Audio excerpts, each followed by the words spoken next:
Hello viewers, আসসালামু আলাইকুম। মুফতাজ kitchen YouTube চ্যানেলের পক্ষ থেকে আপনাদেরকে আরও একবার স্বাগতম জানাচ্ছি।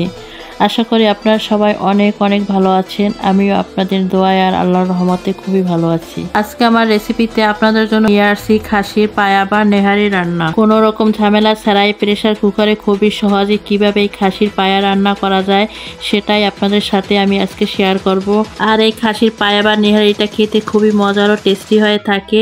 চলুন তাহলে কথা না বাড়িয়ে রান্নাটা শুরু করে নেওয়া যাক। খাসির পায়া বা নেহারি রান্না করার জন্য আমি এখানে খাসির 8টি পায়া নিয়েছি, আর এগুলো আমি ছোট ছোট টুকরো করে কেটে নিয়েছি। আপনারা আপনাদের পছন্দ মতো সাইজ করে কেটে নেবেন। আমি এই খাসির পায়াগুলো খুব ভালো করে পরিষ্কার করে গরম পানি দিয়ে ধুয়ে নিয়েছি। এখন আমি এই খাসির পায়াগুলো সব মশলা দিয়ে ম্যারিনেশন করে নেব। সেজন্য প্রথমে দিয়ে দিচ্ছি 1 কাপ পেঁয়াজ কুচি, এখন দিয়ে দিচ্ছি 2 টেবিল চামচ রসুন বাটা, আর দিয়ে দিচ্ছি 2 টেবিল চামচ আদা বাটা, এখন দিয়ে দিচ্ছি 3টা তেজপাতা, আর এখন দিয়ে দিচ্ছি গোটা গরম মশলা। তার ভিতরে আছে এলাচ, দারচিনি, লবঙ্গ আর গোলমরিচ। এখন দিয়ে দিচ্ছি গুঁড়া মশলা, আর এই গুঁড়া মশলার ভিতরে আছে জিরার গুঁড়া, ধনিয়ার গুঁড়া, গরম মশলার গুঁড়া, হলুদের গুঁড়া আর লাল মরিচের গুঁড়া, আর আছে স্বাদ মতো লবণ।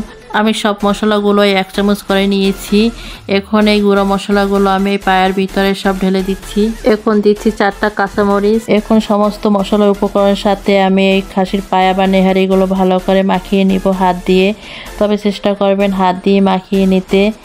আর এই খাসির পায়া বা গরুর পায়া রান্না করতে একটু বেশি সময় লাগে। আমরা অনেকেই মনে করি এই পায়া রান্না করাটা খুবই ঝামেলার, তবে আমি আজকে প্রেসার কুকারে সহজভাবে রান্না করে দেখাচ্ছি আপনাদেরকে। আমি মশলার সাথে খাসির পায়াগুলো খুব ভালো করে মাখিয়ে নিয়েছি। এখন আমি যে প্রেসার কুকারে করে এগুলো রান্না করব সেটাতে ঢেলে দিব। সবগুলো খাসির পায়া আমি এই প্রেসার কুকারের ভিতরে দিয়ে দিয়েছি। এখন এগুলো একটু আমি নাড়াচাড়া করে মিশিয়ে দিচ্ছি প্রেসার কুকারের ভিতরে।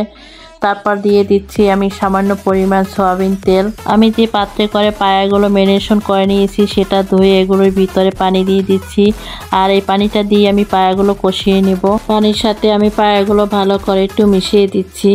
ভালো করে মিশিয়ে দিয়ে আমি ঢাকনা দিয়ে এটা 10 মিনিটের মতো কষিয়ে নেব। প্রথম 10 মিনিট পর আমি ঢাকনাটা তুলে নিয়েছি। ঢাকনাটা তুলে নিয়ে পায়াগুলো ভালো করে নেড়ে ছেড়ে দিব, যাতে এই পায়াটার মশলাগুলো এই প্রেসার কুকারের নিচে না লেগে যায়। আমি ভালো করে নেড়ে চেড়ে দিয়ে আবারও 10 মিনিটের জন্য এটা রান্না করে নিব।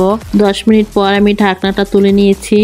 আমি এটা আরও 10 মিনিট কষিয়ে নিয়েছি। এটা 10 মিনিট কষিয়ে নেওয়ার পরে তেলটা উপরে ভেসে এসেছে, আর পায়ার কালারটা অনেকটা চেঞ্জ হয়ে গেছে।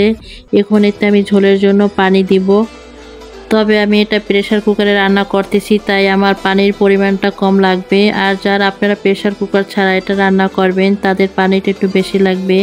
আর চুলার জালটা মিডিয়াম রেখে আপনারা যতক্ষণ পর্যন্ত সিদ্ধ না হয় ততক্ষণ পর্যন্ত আপনারা পরিমাণ মতো পানি দিয়ে এটা জাল দিয়ে নেবেন। তবে সেক্ষেত্রে আপনাদের 2 থেকে আড়াই ঘন্টা সময় লাগতে পারে। তবে প্রেসার কুকারে যদি এটা আপনারা রান্না করেন তাহলে এটা দ্রুত রান্না হয়ে যাবে, আর সেক্ষেত্রে সময়ও কম লাগবে। এখন পানিটার সাথে পায়াগুলো মিশিয়ে দিয়ে প্রেসার কুকারের ঢাকনাটা আমি লাগিয়ে দেব। আমার এই প্রেসার কুকারে খাসির পায়াটা সিদ্ধ হতে প্রায় 20টা সিটি লাগবে। আপনাদের যে কয়টা সিটি লাগবে সে কয়টা সিটি দিয়ে নেবেন আপনাদের মতো করে।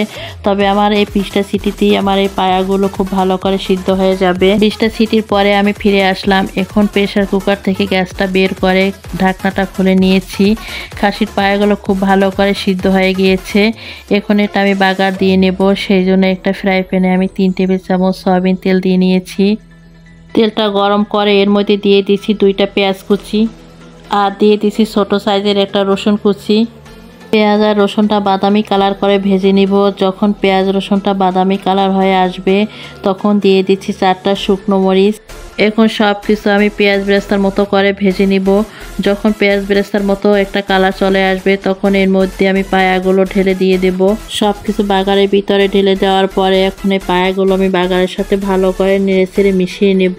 আর খাসির পায়া বা নেহারির ঝোলটা আমি এমনই রাখবো, এর থেকে বেশি কমাবো না। তবে আপনারা চাইলে ঝোলটা এর থেকে বেশিও রাখতে পারেন, আবার আমার মতো করে এমন করেও রাখতে পারেন। আর আমার কাছে এই নেহারির ঝোলটা এভাবে রাখলে খেতে বেশি ভালো লাগে।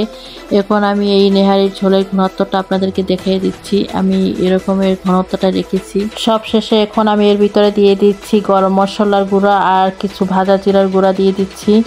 এই নেহারি রান্নার শেষে যদি এই গরম মশলা গুঁড়া আর ভাজা জিরার গুঁড়াটা দেওয়া হয় তাহলে এটা থেকে খুব সুন্দর একটা ফ্লেভার আসে। আমি ভাজা জিরার গুঁড়াটা আর গরম মশলার গুঁড়াটা দেওয়ার পরে খুব ভালো করে এটা আবার মিশিয়ে দিচ্ছি নেহারিটার সাথে। সব কিছু নেড়ে চেড়ে আমি মিশিয়ে দেওয়ার পরে এখন চুলাটা অফ করে এটা আমি চুলা থেকে নামিয়ে নিব। এটা এখন আমি আপনাদেরকে গরম গরম পরিবেশন করে দেখাচ্ছি। তৈরি হয়ে গেল দারুণ মজার খাসির পায়া বা নেহারি রান্নাটা। কোনো রকম ঝামেলা ছাড়াই খুব সহজেই প্রেসার কুকারে এই খাসির পায়াটা রান্না করা যায়, সেটাই আজ আমি আপনাদের সাথে শেয়ার করেছি। এখন আপনারা আপনাদের পছন্দ মতো যেটা দিয়ে ইচ্ছে খেয়ে নিতে পারেন, তবে চালের রুটি, নান রুটি বা পরোটা দিয়ে এটা খেতে বেশি ভালো লাগে। আশা করছি আজকে আমার এই খাসির পায়া বা নেহারির রেসিপিটি আপনাদের কাছে ভালো লেগেছে। যদি আমার আজকের এই রেসিপিটির কোনো অংশে আপনাদের কাছে ভালো লেগে থাকে তাহলে আমার এই ভিডিওটিতে একটি লাইক, কমেন্ট, শেয়ার করে দিবেন আর আমার চ্যানেলটি সাবস্ক্রাইব করে আমার পাশেই থেকে যাবেন।